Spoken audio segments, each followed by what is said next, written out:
for the Agile community.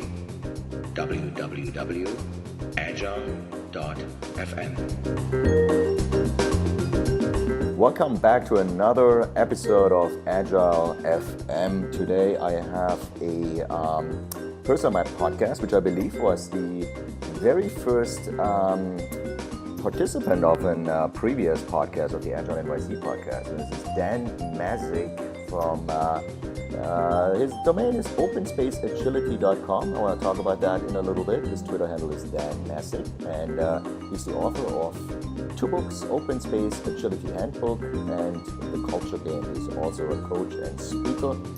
First of all, thanks for carving out some time and speaking with me here on Agile.FM. Welcome.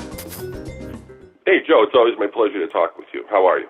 I'm good. Dan, you've been doing a lot of things since the last time we spoke. And the first thing I really want to chat with you about is the domain name, right? Open Space Agility. There is this thing, and it's all based on open space. But first of all, what is open space agility? What is it in contrast to open space? And why is the foundation open space? Yeah, so open space agility is a way to engage everyone in your Agile transformation program. Mm-hmm. It's based on the idea that engaged people power the transformation, disengaged people power the failure. Mm-hmm. So what it does is it incorporates iteration in open space at the enterprise level. So we do a 90 to 100-day iteration that's punctuated by 2 open spaces at the beginning and the end. Mm-hmm. So we open an open space.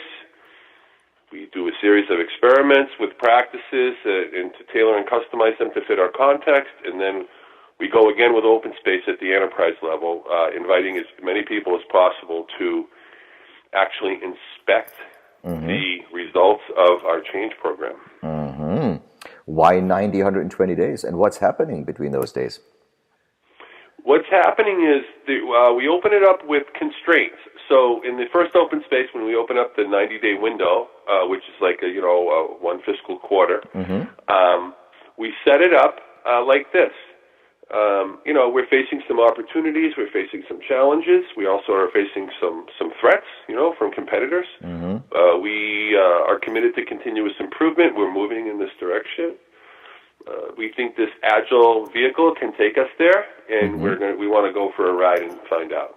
So what we want to do is figure out how we're going to implement, framework X, be it SAFe or Scrum at Scale or Nexus or whatever framework we're choosing, or even rolling our own.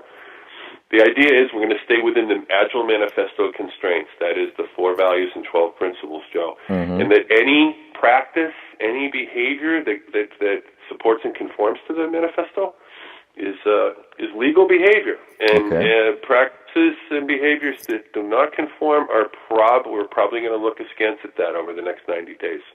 So you have freedom, you also have constraint, and then we launch into 90 days of experimentation with Agile practices with help from coaches to tailor and customize the Agile, our way. Yeah. What is an example of an illegal behavior?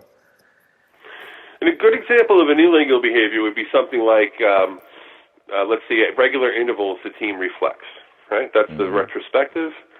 If there is no regular interval and there is no reflection, that would be quite out of bounds with the manifesto. And other similar things, like, for example, the principle about face-to-face conversation. Right. Every organization today has remote labor and distributed workforce. It's a culture of con calls. It's a culture of faceless communication. So, what we would be doing inside those 90 days, Joe, is we'd be experimenting with using WebEx or Zoom to get access to people's faces, even if they're in Oklahoma. Right? We would no longer tolerate the con call culture because we know from the manifesto's guidance that doesn't actually work. Right. So face-to-face would be still like screen-to-screen would be still okay? Sure. Yeah. Because, I still have access to your face, right? Yeah. Through the video. Yeah. And the main thing is that people have the feeling that they're exercising their choice in human agency. So, they look at the manifesto constraints. They go, wow, there's a lot of latitude here. There's a lot of freedom here. Yeah, there is. and there isn't actually. The manifesto is actually very constraining. So by leaving the manifesto, by making it the set of constraints, there is at least the perception of, if not actual, freedom of choice in the way that we behave and tailor. Because too many times things are prescribed, and we know that prescription kills self-management, and self-management is where all the improvement comes from. Right. And that's actually essential, right? Like if we're overly prescriptive, Joe, we're not going to get the benefits that we think, that we know we can get. So, for example, most organizations today are happy with a 15 to 20% improvement in what they're measuring. But that's just the beginning of what's possible if we could trigger self-management across the whole enterprise. Right. So why open space as a foundation, as the building blocks of this period? Like, what triggered that for you to use that? I know it's the advertised favorite method of conducting meeting by the Agile Alliance, but why was that so suitable for you in the open space agility? Here's why. It goes back to the premise that all of the progress that we can achieve, all the good results and outcomes that we can achieve through agility really come from self-management, which comes from, human engagement. So human engagement, self-management, it's difficult to learn about these things through a lecture, Joe. So why not drop the people into the experience of engagement, the experience of self-management, and open space is the ticket for that. So we can drop them into the experience, and they go, wow, what just happened? And then now they're pulling the information out of us about engagement and self-management instead of us pushing it on them. So so the open space, the invitation is volunteer-based, right? So you're basically saying transformations, come on in, volunteers, whoever's interested in the transformation.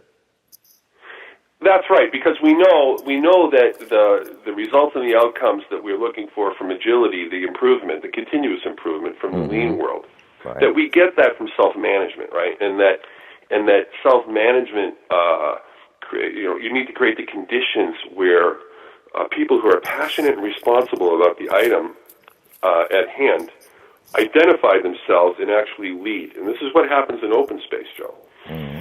So again, without a lecture, through direct experience, experiential learning, we drop them into open space, and now when they ask questions about self-management and human engagement, self-organization, we can always refer back to that meeting as Exhibit A in our explanation of what this is. Very cool, very cool. You have built a little bit of a certification program around it.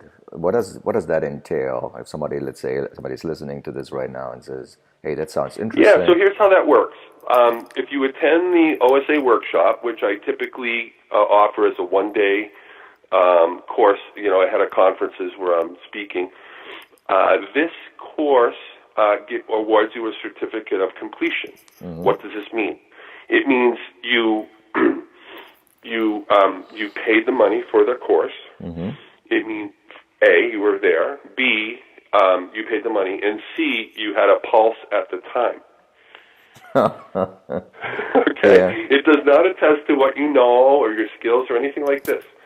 So that's the first level of certification. The second level is where you actually implement this end-to-end, 2 open spaces with 45 to 90 days in the middle, with a reasonable number of people, at least 7 or 8 teams, if not the whole tribe. And then you write an experience report and submit that. And this second level, Joe, does certify that you have experienced this, you have the requisite skills, and that you know what you're talking about, and you went well beyond the classroom with your personal experience. Oh, for sure, yeah, and it's a lengthy program at least 45 days, right? You have been executing and experiencing this firsthand. Awesome.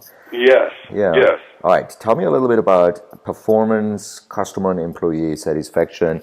You mentioned that there's an increase by using open space agility. What kind of experiences do you have with folks you have done that already with? And why are you so sure about it? Performance, customer, employee satisfaction. Yeah. So let's talk about employee retention. Okay. So when we bring in any change program, Joe, not just Agile, but any change program, some of the people who are the innovators, the people who are the independent thinkers, the people who have been really doing a good job with their career trajectory and paying attention to their career, they have options, Joe. And you know what? If they don't like what's going on, they're going to be the first people out the door. And guess where they go? They go to the competitor. So it's a double-barreled negative. Not only do we lose the very person who could maybe even champion the Agile transformation, but they go to our competitor. It's a double-barreled negative. So what we want to do is we want to retain those people. If there's a recruiter who's recruiting someone who's a high performer, an A-type player, and we announce the first open space, the fellow might say, there's a big meeting here next week. I want to see how it goes. Call me next week. And then the recruiter calls after the first open space. Right. Hey, I got that job for you. Still want to take it? And he says, no, I'm going to stay. I'm going to stay for 90 days. Call me in 90 days. Right? Now he's tapping the brakes. Okay? And then through the process of implementing Agile in an Agile way, that is through learning, do a little, learn a little, experimentation, which is actually what we need to be doing with these transformations at the enterprise level. This independent thinker, this innovator, this problem solver starts to get into it. Next thing you know, he's gone from a resistor to a tolerator, and he's gone from a tolerator to a supporter by the second open space 90 days later. Now the recruiter calls and says, hey, how's it going? You still want, got a job for you over here on the other side of town. You want to take it? He says, no, I'm good. Why? Because he's now championing change, right? He's like, all of a sudden he's like, wow, it's about time. We're really getting the show on the road here. We're using a performance-based method, something that's going to actually reward people who do good work, right? And he stays. And we keep the best people, and that guy becomes a champion, and off we go. So I've heard from HR people doing net promoter score before and after the two open space events that the morale and everything else is just definite uptick as a result of this method. All right. Same with performance, I would assume, right? Performance. Well, first of all, Joe, you and I both know where performance is concerned, most of these companies aren't really measuring anything useful. Yeah. Right. So when you go to outcome-based, evidence-based metrics, right, all of a sudden we're going to be seeing an uptick.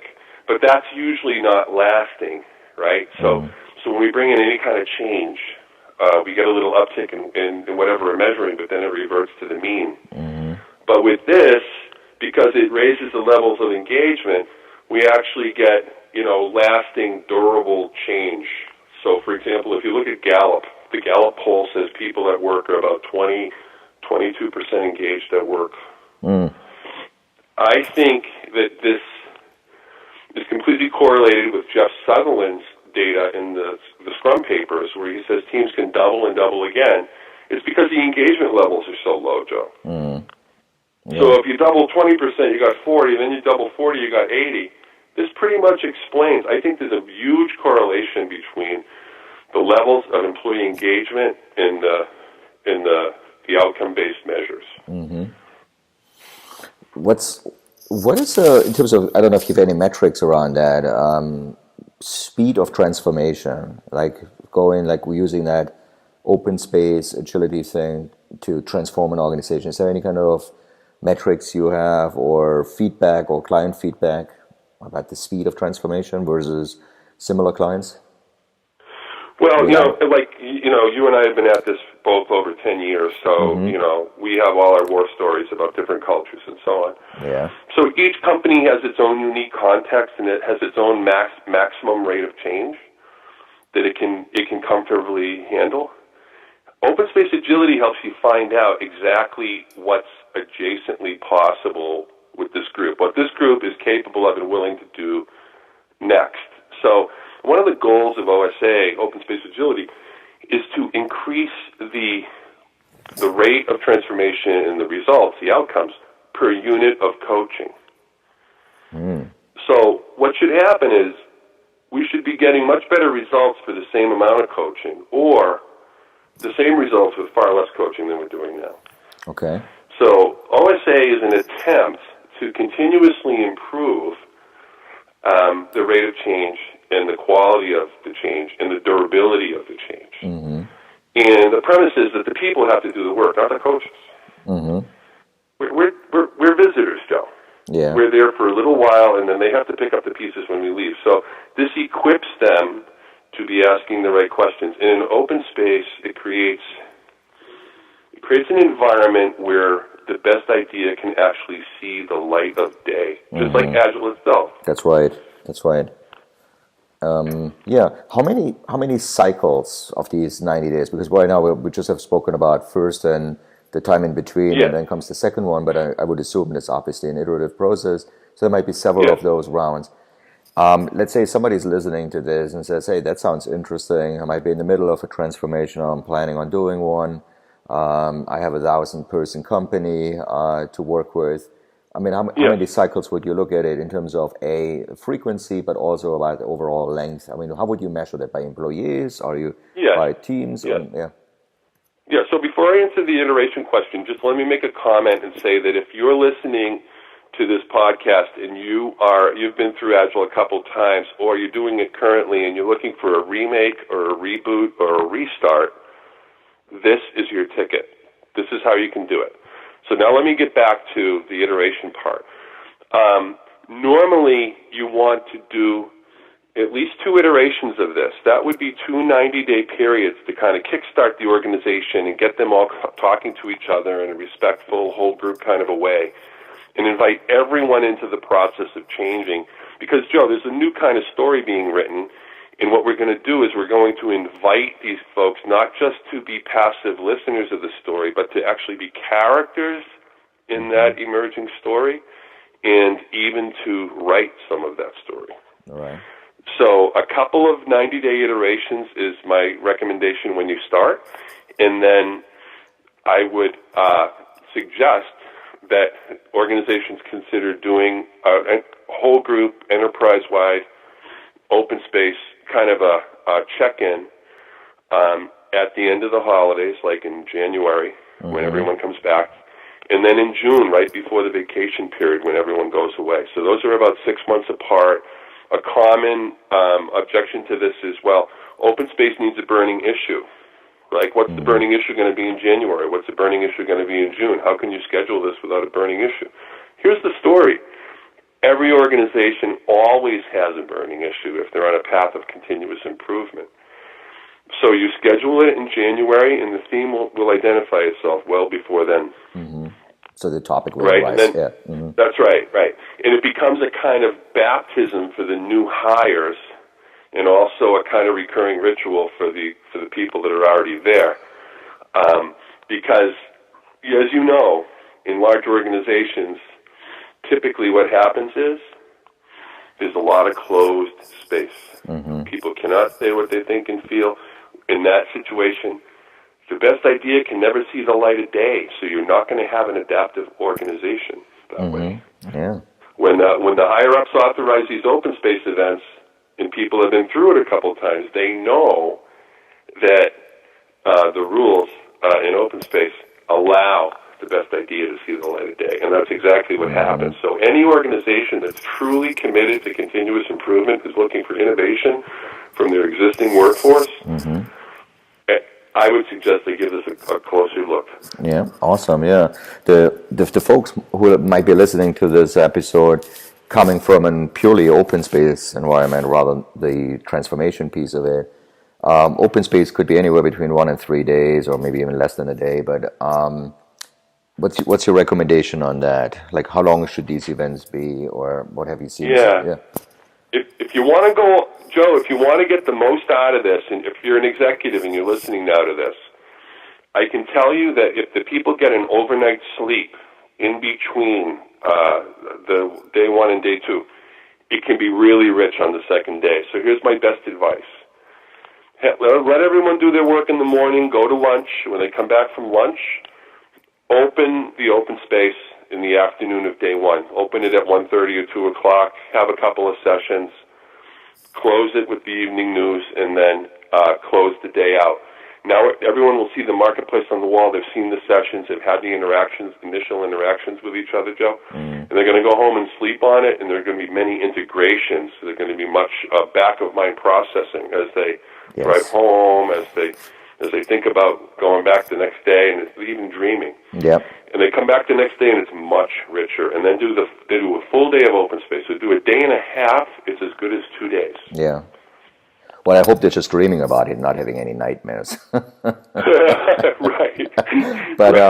But you're absolutely right. I have similar experiences, right? I teach a lot of, some of them as workshops, right? But some of them are 2-day courses. The 2-day courses, the second day is really that's the day where after somebody had slept overnight, and it's like that's when people really are responding differently, putting things into context, and so forth. Sure, right. That happened. That even happened to me in one open space. I put up 3 different sessions on the first day, and I came back the next.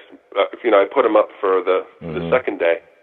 I came back in the morning, and I realized I could integrate them all into one. I came up with a very attractive, kind of sexy title, and I had a huge amount of people come to the thing. It was really well attended.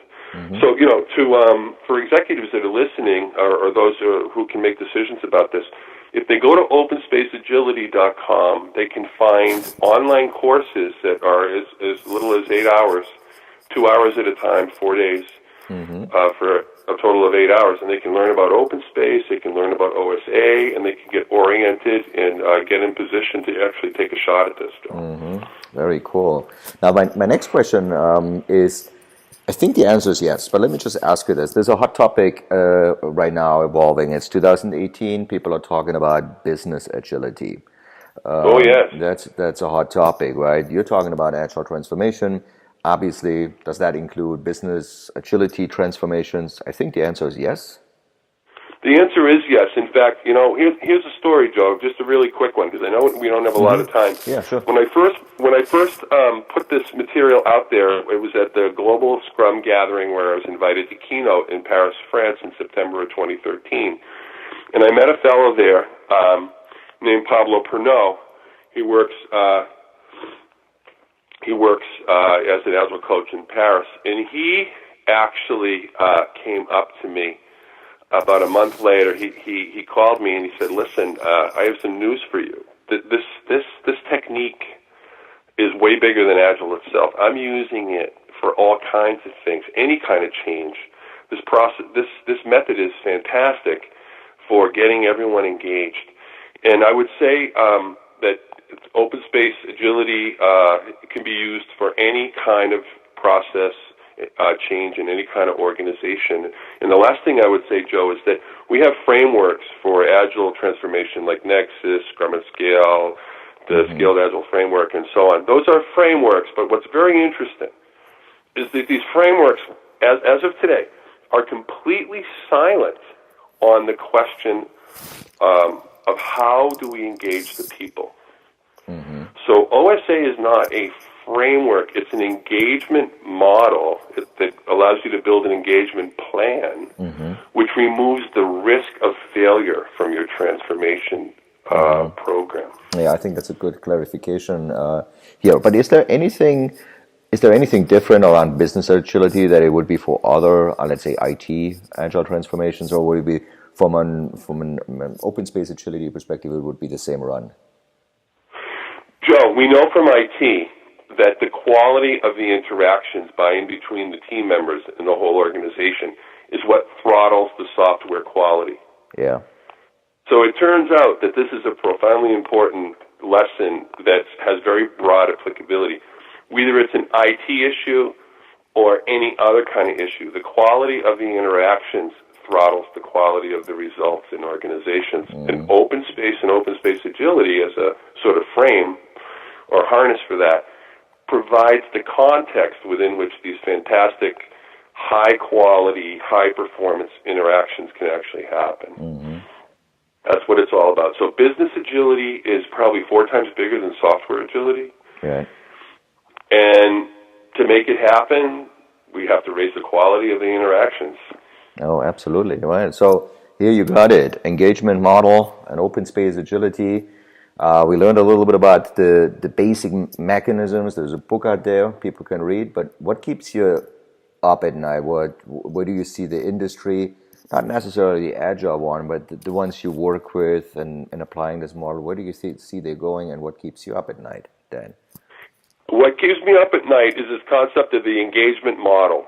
So here's my summary guidance on this. Mm-hmm. If you're going to engage in a digital transformation, a business agility transformation, or a software agility transformation, engagement of the people, of the employees that are affected by this is essential.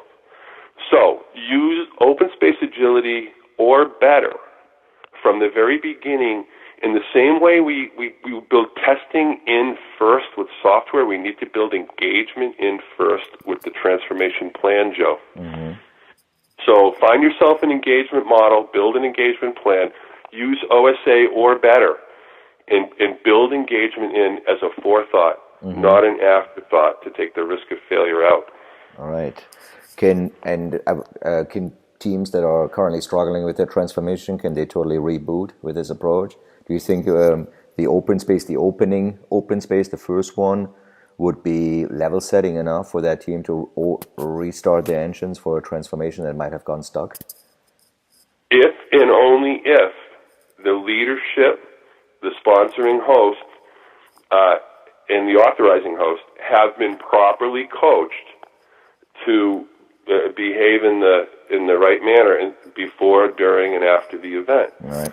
So, we can have a great kumbaya open space, but if the leader doesn't follow through with the proceedings and bring the emergent leaders into the story, we'll be right back to where we were before. I was in one large bank, mm-hmm. very large bank. I won't name the bank. We had an open space there, and what went on in the closing circle when the microphone went around was people were like, I'm very curious to see what happens next. Yeah. And of course, Well, so yeah, there you go. Yeah, absolutely. Well, awesome. It's always good to stop on a high note, right? But the idea is really here: start your transformation with OSA or better. I like that. So there might be something out there which we are not aware of, or people are experimenting with. Find an engagement model, and there is help around. Hey, Dan, that was awesome. Thank you. Oh, you're very welcome, Joe. Thank you for the opportunity to be of service to your listeners. Okay, awesome. And good luck with all the open space agility. And, people who want to reach out to you, go on Twitter or go on Open Space Agility, get in touch with Dan, and we'll take it from there. Very nice, Joe. Thanks a lot. Thank you for listening to Agile.FM, the radio for the Agile community. I'm your host, Joe Krebs. If you're interested in more programming and additional podcasts, please go to www.agile.fm. Talk to you soon.